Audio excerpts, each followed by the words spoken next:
Thank you, Anastasia. Okay, before we start with the Q&A, we have international participants here, but I think around 90% are Indonesia. So allow me to just summary, have a 5-minute summary in Bahasa, if you don't mind. Okay.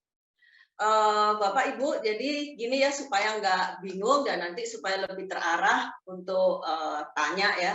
Jadi dalam Startup Visa program ini ada dua bagian ya. Yang pertama adalah mengenai startup-nya. Jadi nanti startup-nya untuk bisa di-approve untuk masuk ke imigrasi, itu yang pertama startup-nya harus lolos dulu. Ya, nanti bagaimana sih caranya lolosin? Nah, itu tugasnya ATS itu di sini untuk mengakses dan membantu Anda supaya startup Anda itu lolos. Atau kalau Anda tidak punya startup, then Anda adalah sebagai investor yang masuk ke dalam salah satu startup itu, gitu. Nah, keunikannya dari Startup Visa program ini adalah dalam satu startup itu bisa mendaftar 5 applicants, 5 main applicants. Jadi 5 main applicants plus keluarganya, gitu ya. Itu yang unik dari Startup Visa program itu. Nah, yang dibutuhkan untuk bisa proses aplikasi PR-nya ini berlanjut adalah harus ada yang namanya letter of support. Nah, letter of support ini surat saktinya gitu ya. Kalau tidak ada letter of support ini maka proses imigrasinya tidak bisa dilakukan. Nah, kuncinya di sini adalah gimana sih caranya dapat letter of support itu. Jadi ada 3 designated organizations, istilahnya ada organisasi yang ditunjuk oleh pemerintah Kanada yang bisa ngeluarin surat sakti ini, yaitu angel investor. Itu sudah ada listnya siapa aja mereka di websitenya Government Kanada. Angel investor, venture capital, dan business incubator.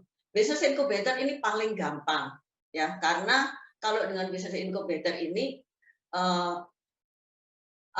lebih ringan karena business incubator ini tidak harus invest di startup Anda. Sedangkan kalau untuk angel investor dan venture capital, mereka tuh harus invest. Jadi pihak ETS ini harus meyakinkan mereka untuk mau invest di startup Anda. Kalau angel investor 75.000 Canadian dollar minimal, kalau venture capital itu sekitar 200.000 Canadian dollar mereka harus invest di startup Anda. Jadi paling gampang itu biasanya mereka berhubungan dengan business incubator. Nah, nanti business incubator inilah yang akan ngeluarin letter of support.